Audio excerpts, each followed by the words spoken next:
Good afternoon. I'm a grandfather of 6, including 2 that are graduating this May.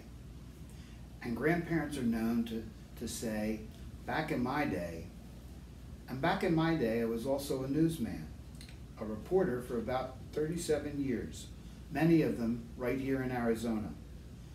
I used to cover the big stories of the day. I'd take my reporter's notebook and my trusty cassette tape recorder, and I'd head down to the Capitol, to the legislature, or over to City Hall, or to the meeting rooms all over the state where the big policy decisions were being made. These were the decisions that ultimately shaped much of Arizona that you see today. Decisions made years ago, decades ago, still impact you today, and things change. In fact, I used to work for the Phoenix Gazette, the afternoon newspaper that used to land on your driveways when you came home from work, or your parents came home from work. Today, only the Arizona Republic, the morning newspaper, is still remains, and even that important newspaper is in jeopardy. Things change. Today, you're graduating in uncertain, even difficult, national crisis. It's dangerous times. Clearly, this is not the way you were supposed to celebrate your graduation, this important milestone. Yet the news of today, this pandemic, is requiring you to stay safe at home and celebrate a virtual graduation. Just a few months ago, you envisioned yourselves in your caps and gowns, walking down the aisles in front of your proud parents and friends. The organ would be playing Pomp and Circumstances, the processional hymn that goes dan, dan, dan, dan, dan, dan, dan, dan, dan, dan, dan. It's the hallmark of every graduation, this song. But times change, and you're in the middle of it. In fact, for all the uncertainty, all the dangers, whether it's your health or your livelihoods or your parents, you're getting through it. You're surviving it. In fact, as I will explain later, you'll get stronger for this. And maybe, in fact, maybe the nation will be better for having lived through it. Back in my day, I covered stories of our elected leaders working on a difficult issue, the Groundwater Management Act. At the time, Arizona's water supplies were in legal and physical jeopardy. Tucson was in particular crisis. They were rationing water there. In parts of Pinal County, between Phoenix and Tucson, the water table was sinking.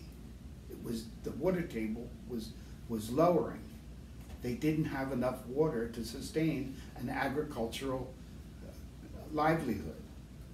So 41 years ago, our lawmakers and business interests worked through difficult discussions and debate, compromise, over 1.5 years of time to set up a way to assure our communities and cities would have water for the next 100 years, and that agriculture, mining, municipal and commercial development could survive through the next century. Not long after that, I covered the state leaders who were working on bringing Medicaid to Arizona. Medicaid is the federal and state health care program for working poor and the poor. Arizona was the last state in the country to bring it to the state. It was controversial at the time. Some politicians called it a socialistic program. They wanted nothing to do with the program that started out in the 60s. But when a financial crisis arrived, when the county hospitals and the county governments were facing bankruptcy, the state leaders got it done. They hammered out a system by which the health care could be brought with state and local and federal money to bring health care to the poor. It was called Access, and it's been a very successful program. Back then, legislators also hammered out sweeping tax and education plans to finance a more equitable system for our public schools. Again, they worked through compromise and effort. Lawmakers also at the time got rid of the sales tax on food, a tax on a necessity. Arizona citizens voted overwhelmingly to approve those measures. And then in the mid-1980s, I was covered the effort to pass a countywide sales tax, half-cent sales tax, to build the urban freeway system that we use today. The 51, the 202, the 301, the Santan, the Red Mountain, the Paradise, all those freeways that we use to develop the bustling cities and malls that we know today. Back in the days when I came to Arizona, we basically had one freeway. Went from the northwest to the southeast of Mesa, and we called it 3 different names: the Black Canyon, the Maricopa, and the Superstition. But it really was one freeway system, about 70 miles. Now we have over 200 miles of freeways, and that's how we have the economic development of the suburbs and the malls. Times change.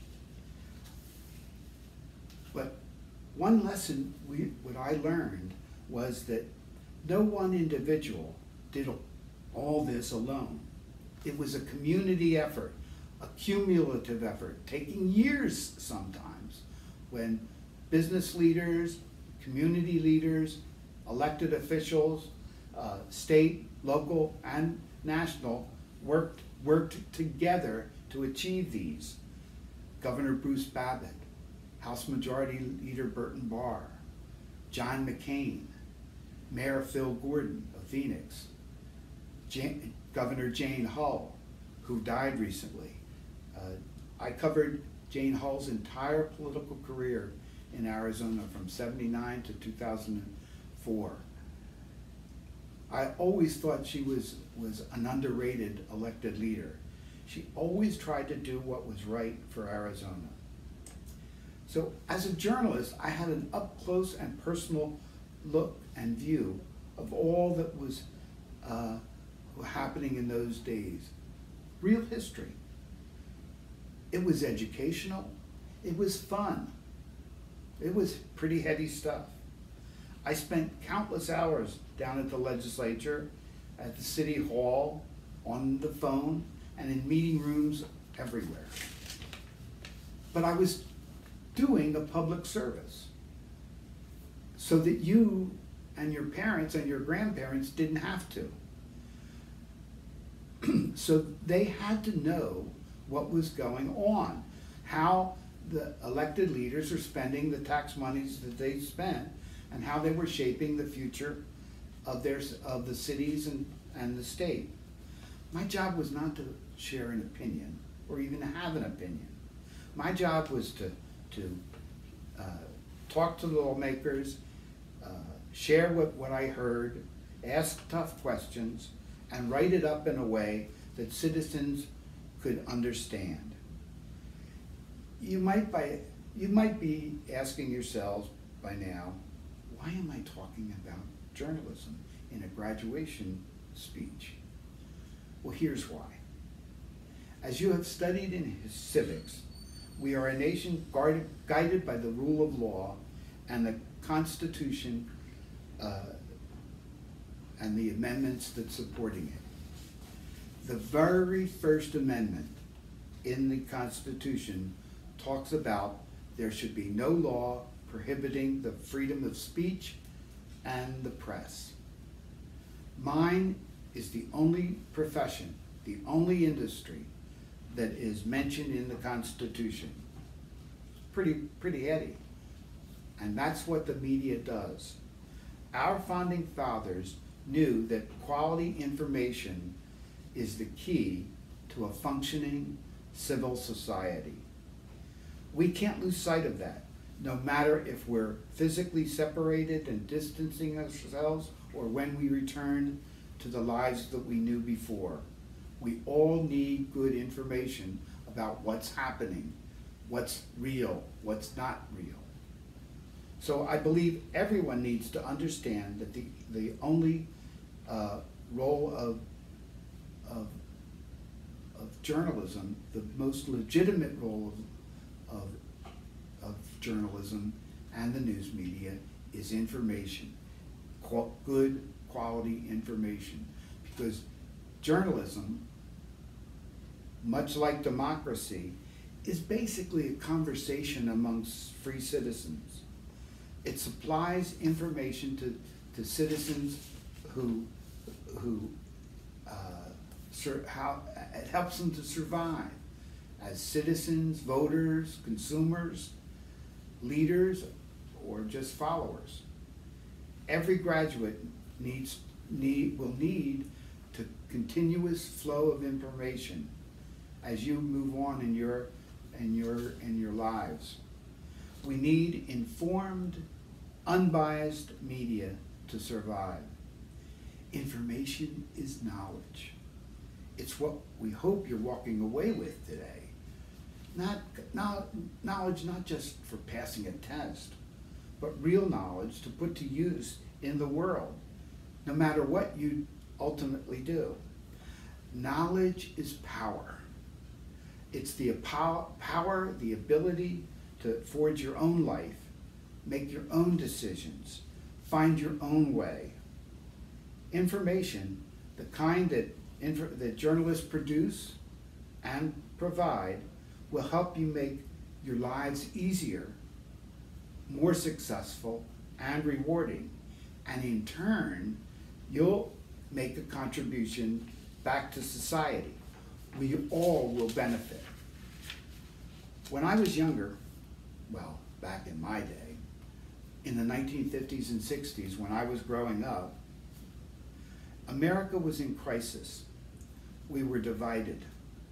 The civil rights struggles, the Vietnam War, Watergate. Many questioned the very fundamental institutions of government, justice, law enforcement, civil rights, foreign policy, religion. Were our leaders making the right decisions? And what happened is the nation found itself divided. In the 1960s, we were a divided country.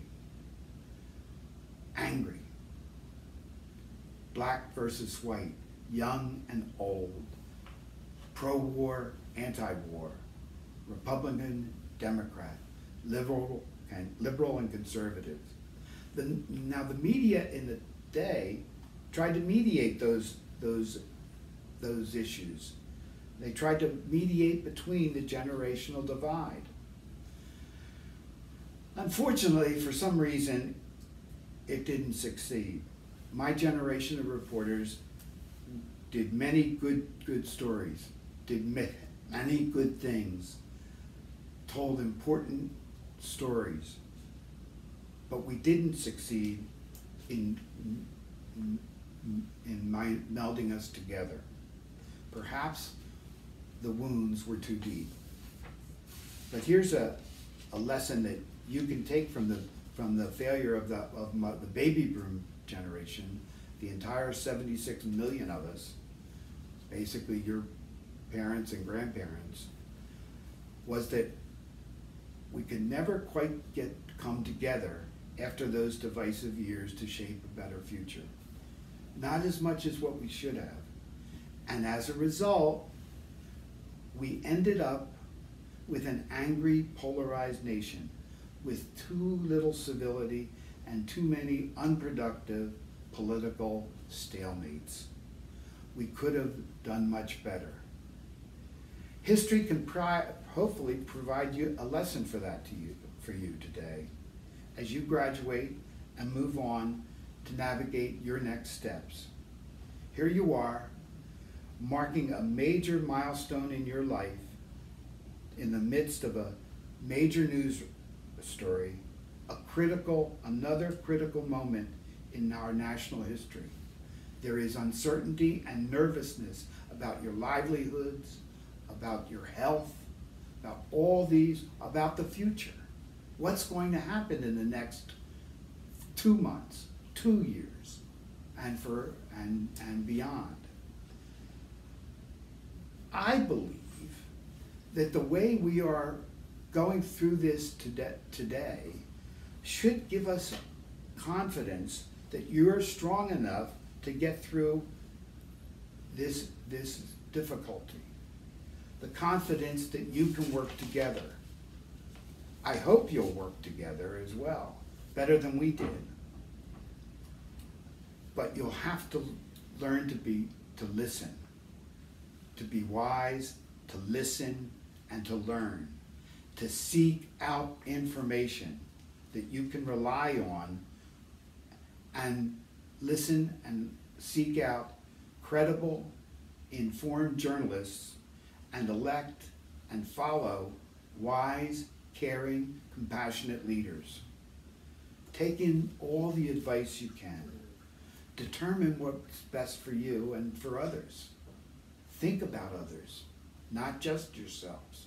We live in a society of individuals, and individuals need freedom. But we are also part of a nation, of a community, of a people. Be nice. Get a mentor, someone who will guide you and encourage you through the years, give you good advice. In these uncertain times, the only certainty is that at some point it will be up to you. You will be making the decisions, and you will make the future.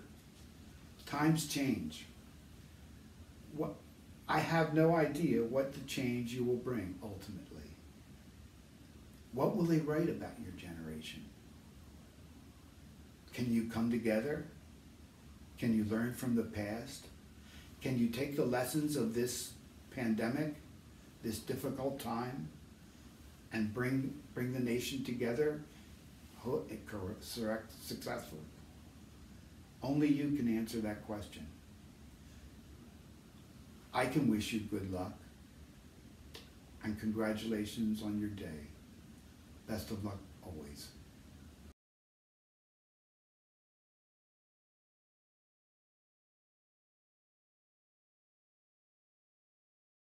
We stand here today as the graduating class of 2020. Dun, dun, dun, dun, dun, We are living through an extraordinary time, to be sure. Dun, dun, dun. We are so proud of you. We are with you. Welcome to the beginning of the next chapter of your life adventure. The world needs your talents and your leadership now more than ever.